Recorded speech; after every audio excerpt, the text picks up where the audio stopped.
we must create a climate where people agree that human beings are more alike than unalike. The only way to do that is through education.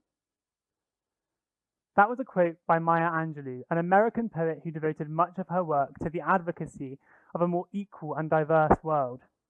In her poem Human Family, she urges for a sense of unity across different nations, communities, and backgrounds, echoing the sentiment that we as people should be able to coexist and contribute to each other's lives.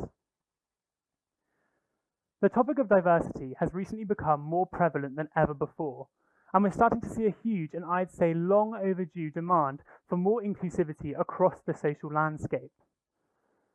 Whether it be the media, the workplace, or political spaces, people are growing tired of the persistent exclusion of minority communities. Today, though, I'd like to focus on just one of the most undeniably significant components of not only the wider world, but of everyone's personal lives. Of course, I'm talking about education. Considering just how formative school was, or potentially still is, for each and every one of us, you'd think we'd have cracked the code for a system that accounts for all of its students equally, right? Unfortunately, we have not. With my first A-level exam quickly approaching, I've had plenty of time to see the troubling reality where people still face unfairness in their learning environments on the basis of their sex, ethnicity, religion, or any other facet of their identity. We have still yet to overcome the formidable barriers that hinder the endeavours and achievements of ethnic minorities and inadvertently give the already privileged an advantage. Okay, you might be looking at me, a white, able-bodied teenage boy standing on a stage in front of an audience and wondering why I, of all people, care about privilege or diversity or inclusion. And you're right to ask. I'm not blind to how I've benefited from the way our education works. In fact, I feel incredibly lucky that I've potentially had it so much easier than many of my peers. But doesn't that alarm you? Isn't it concerning that I can feel lucky for just being born a certain way? Well, growing up queer, on the effeminate side, not particularly good at sports, even I've had a taste of what it feels like to be alienated and isolated in the classroom. And I owe it to the women, the queer community, the people of colour in my life for showing me understanding when perhaps not everyone would.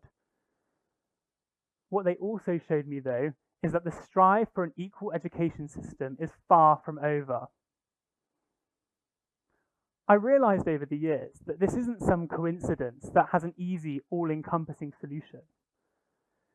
This is a flaw woven into the academic tapestry that needs to be unpicked stitch by stitch.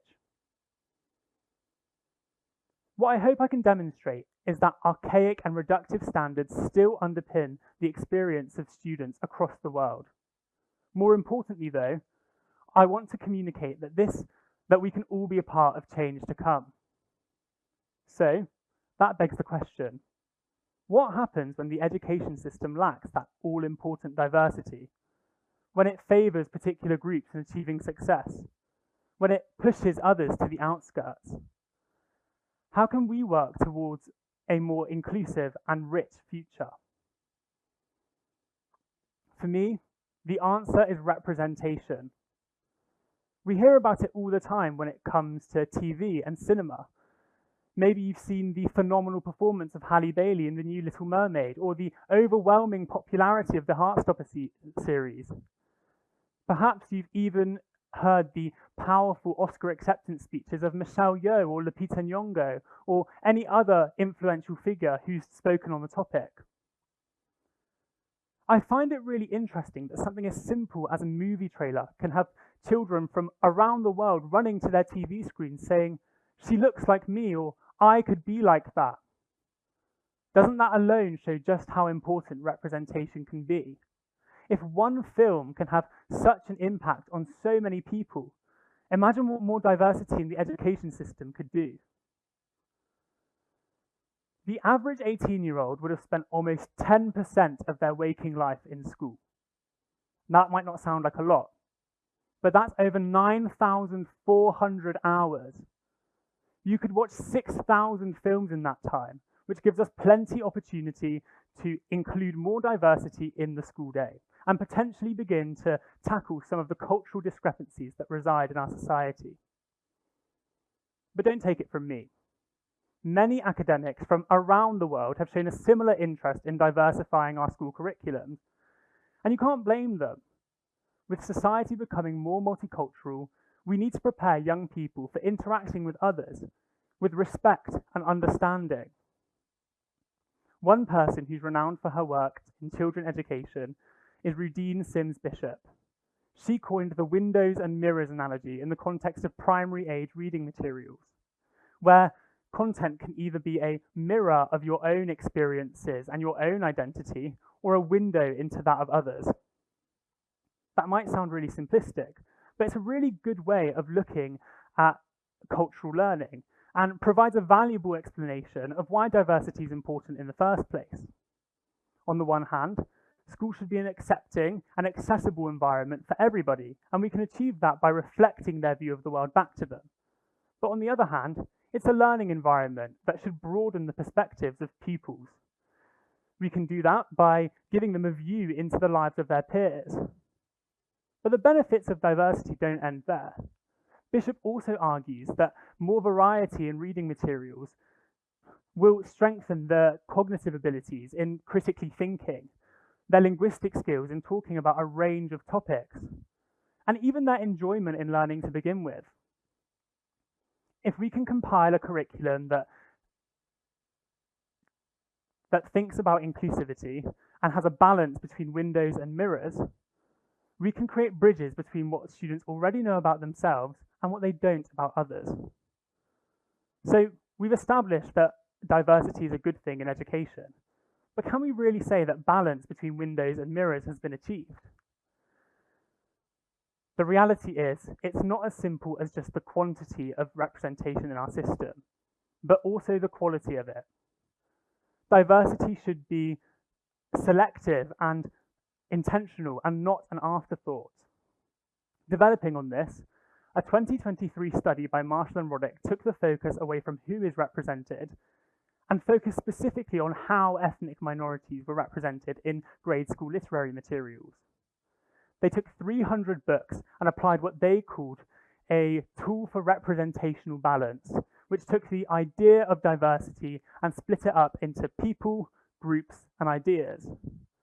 What they were looking for was to see how limited or expanded different representations were. What they found might interest you. Even though 39% of the books included at least one ethnic minority character, only 1/3 of that percentage did so in a productive and nuanced way. So what does that look like? Well, in the majority of texts, ethnic minorities were presented as stereotypical, with little to no autonomy, and ultimately in a negative light. I'm not denying that lots of progress has recently happened in terms of representation across the board, but I think it's very telling when the third most represented group after white and black was non-human. That's right, there were more talking animals and made-up creatures than there were Asian, Latina, or literally any other group. I love an animal sidekick, but I don't think they deserve to be in the big three when it comes to representation. What I'm trying to say is that there's still more to be desired when it comes to inclusivity in the reading materials we're giving our children. What troubles me is that by giving non-white characters sidelined and unappreciated stories, we're telling non-white students that they're somehow less important than their peers. And that can lead to self-esteem problems, and that can also limit the motivation and the ambition of our ethnic minority students. And that applies to other elements of social groups, such as gender or sexuality.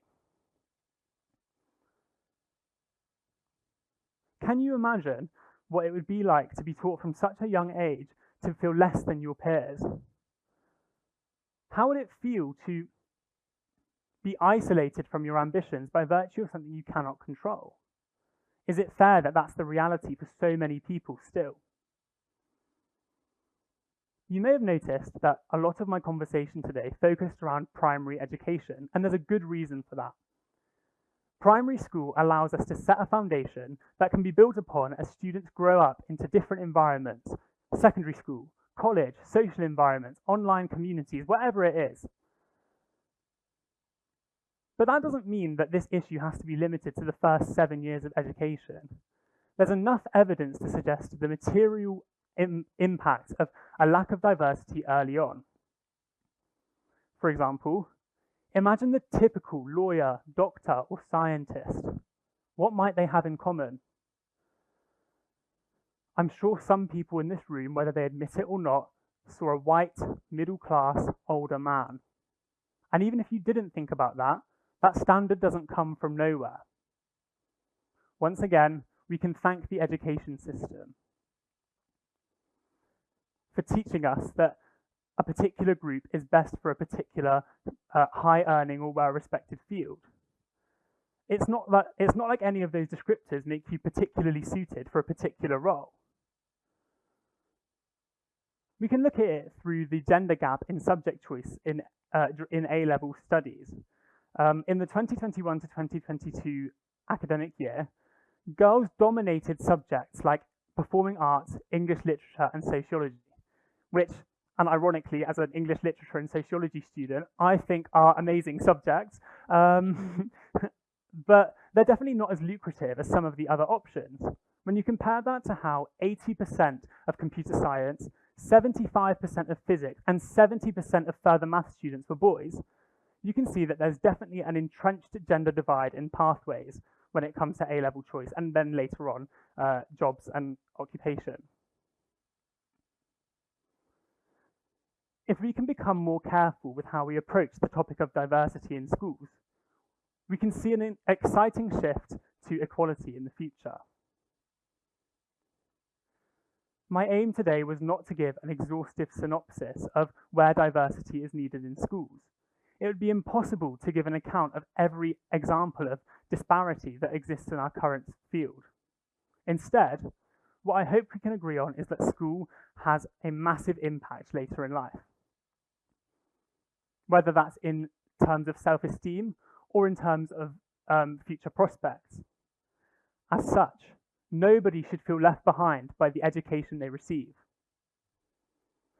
If we allow students to explore not only their own cultures with complexity and nuance, but other cultures, we can allow them to lead with their stories. I leave you on the same message that I started my speech with, the message that I really want you to take away. As people, we are more alike than we are unalike. Thank you.